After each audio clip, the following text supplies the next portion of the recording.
Hey guys, welcome back. Now, many of you guys have noticed that I've been gone for quite some time. At least 4 months, I reckon. Right? Some of you guys thought I disappeared. Some of you guys even forgot that I exist. But there were a handful of you guys that came and texted me, which I am really grateful about. Right? But the truth is, I'm fine. Everything's fine.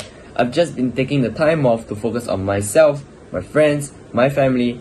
That's about it, right? Because towards the end of the year, we didn't really have much trades either, to be honest. So, anyway, now it's 2025. We are back. We're back. Better than before. We have better quality content coming up for you guys and many more, right? Let me just list a few examples. Number one, real strategies, right? So this time, I'll be sharing all the strategies and all the knowledge that I have with you guys so that you guys are able to learn through them and be profitable by the end of the year. Second, real executions. So what do I mean by that? What I mean is I'll be showing my executions with you guys on this channel as well. So the videos that I have, I'll try to show the executions that I take so you guys are able to learn off them and understand why certain trades are taken, so you guys will be able to learn and progress along as you watch my videos. Last but not least, no fluff, real and full mentorship. So I'll be producing a full-length mentorship for you guys to watch and learn, right? So this mentorship basically will be split into different episodes, so you have to watch all the episodes in order to grasp the whole concept, right? The mentorship will be from 0 to 100, and that will ensure that you are profitable by the end of the year, right? Or in a few months if you're fast, right? So that's what you guys can expect from this channel in the coming few months. I have all the content lined up. Now it's about producing them. Anyways, let's get straight into today's video. So today's video is not really about the introduction, but more of the trade that I've taken that I want to share with you guys, right? We're gonna start with something light. I will share my I'll share my AUDUSD trade with you guys. So this was a trade that I've taken. Give me a second. Okay, we're back. So this was a trade that I've taken the past week or so. So this this AUDUSD trade that I've taken. Okay, you know what? Forget it, right? I want to share this analysis with you guys because this is an example of what we call a prime setup. So with that being said, let's cut the chase and get straight into work. Now, let's get started. But before I go to show you guys the trade that I took of the analysis of AUDUSD, what I want to do first is to explain the logic to you guys. So, because remember, it's always important to understand the logic before the execution of the trade. Because if you don't know how it works, how are you gonna take it by yourself, right? So now, let's go straight into the logic aspect. So what we have first is we have a series of downtrend, right? We have a lower low, low high, low low, low high, low low, low high, low low. Okay, so now we have this. What we want to see is we have a series of break of structures as well, because that is how we then know that price is in a downtrend. So over here we have a series of break of structure that tells us the price is in a downtrend, and within every price length itself, we will see a movement of sort, right? Price will give us a break of structure, and on the lower time frame we have price climbing back up into the level before heading into the new range. So why does this happen on a frequent basis, right? Firstly, we want to identify our swing high and our swing low, alright, as well as our break of structure that is over here. So the question is, why does this happen so often, right? Because to understand that in order for price to move from one price length to another price length, what is required is price is expected to fulfill all levels of inefficiency before it can move into another price range. So what are these inefficiencies that we're talking about? These inefficiencies are like our fair value gap, our imbalance, whatever you want to call it, right? So mainly fair value gaps and imbalances. So what we want to do is we want to identify some sort of inefficiency within a price length. So this inefficiency tells us that price will have to pull back potentially to this level before heading down to the next range. So in this scenario, now that we've identified our level of inefficiency, what we want to do is we want to identify our level of supply where we look to take a trade off from. This level of supply can be your order blocks, can be your doji candles, can be your rally based rally, your drop based drop, whatever it is that you use, right? So this is how we then look to execute a trade. So now once we have identified our level of interest, our order block, our level of supply, that is where we look to take a trade off from. Okay, so just like that, and then we target a 3 risk to reward ratio. Something like that, alright? Just something like that, okay? But the truth is, it's not that simple.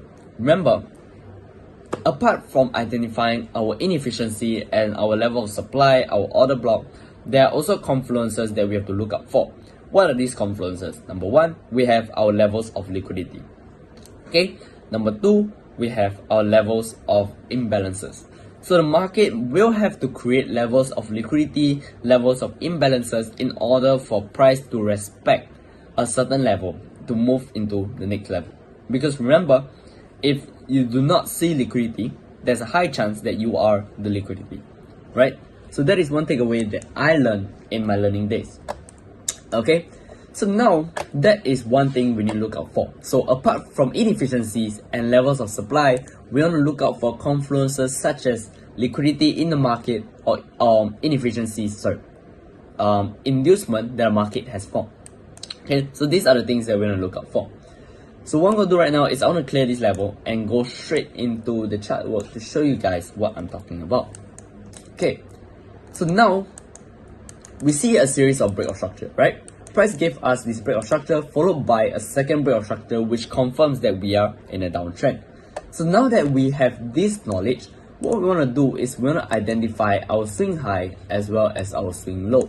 So over here I have my swing high, and down here I have my swing low. So now the next step is to identify the inefficiencies that the market has.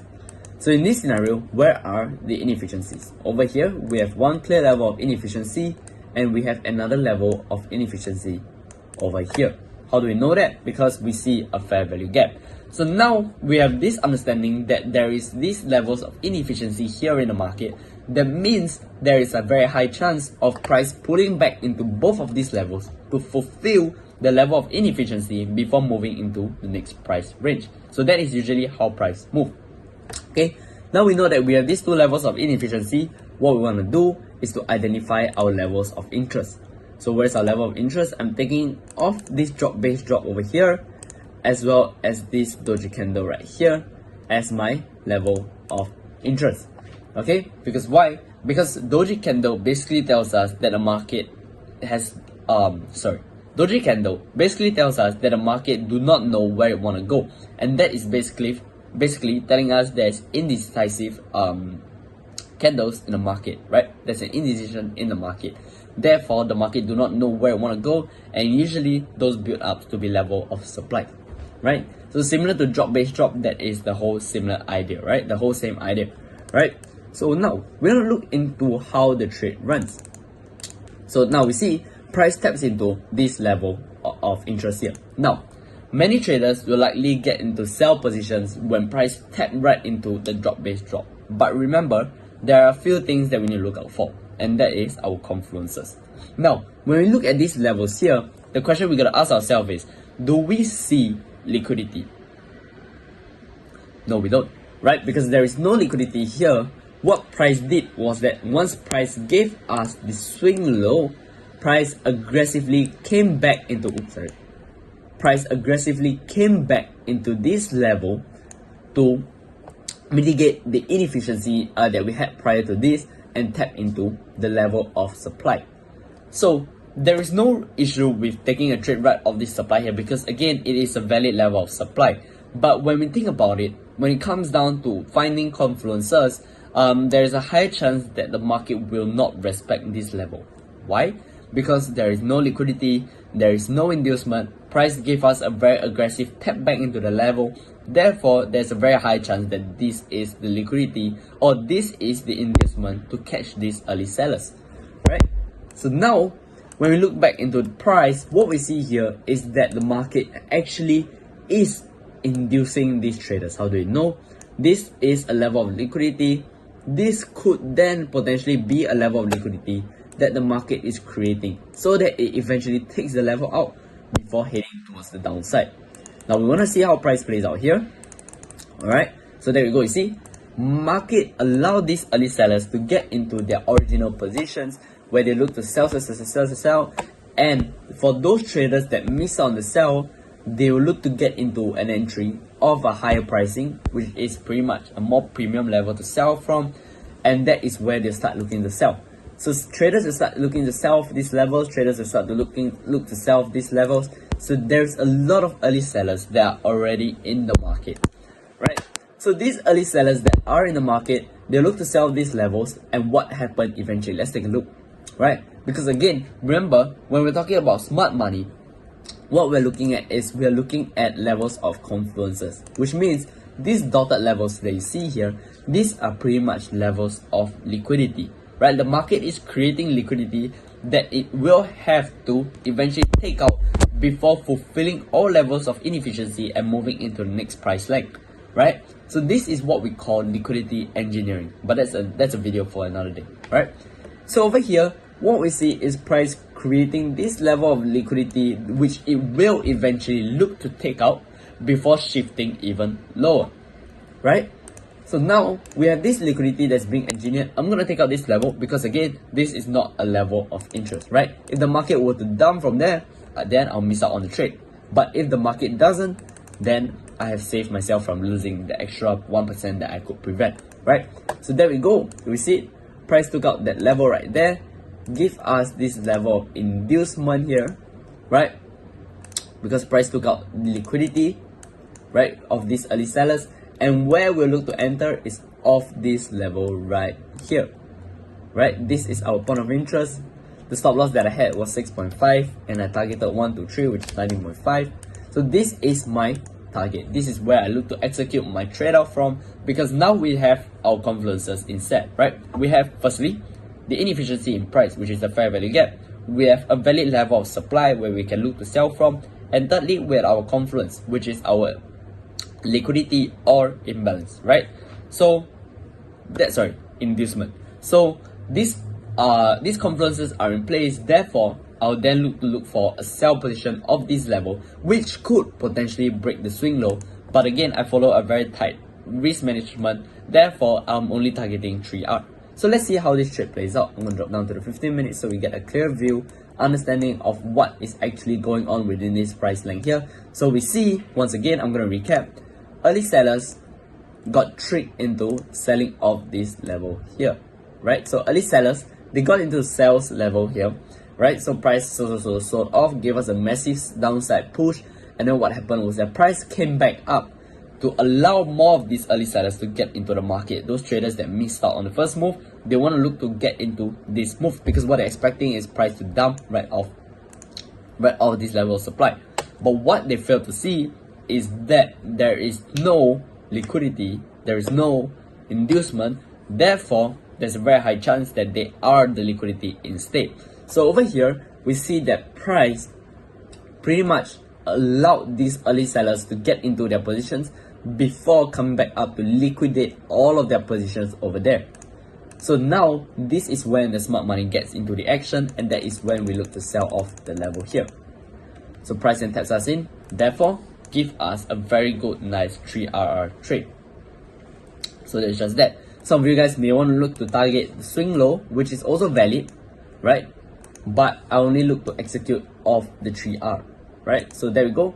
If you look to target off the swing low, this is what you get with potential re-entries of these levels here, okay? But again, like I said, I'm only looking for a very tight risk to reward management, therefore I only target 3R on the trades that I take. So I hope from today's video you have a better understanding of how price works and how you are able to capitalize off opportunities like that. The key takeaways from this video is basically understanding that price has a range that you want to move from the high to the low, right? And in order for price to move from one range to another, there are inefficiencies in the market that has to be filled. For example, like the one I showed you in the video. and then we look to execute our trade of a level of supply, a doji, you know, a rally base rally, drop base drop, and stuff like that. So it's as simple as that. Again, it's gonna take some time for you to truly understand how these concepts work, but if you do not understand it the first time, watch the video again and you'll probably get it the second time, right? Because that is how the concept works. But most importantly is to understand the logic of how price moves and how you're able to capitalize off opportunities like that. So this trade gave me a very nice 1 to 3R, and that's all I was expecting from the trade itself. Okay, so with that being said, if this video has helped you, do like and subscribe to this channel, because I'll be producing more content like this in the near future, as well as a fully functional mentorship that I told you guys at the beginning, right? And yeah, that's about it. Cheers.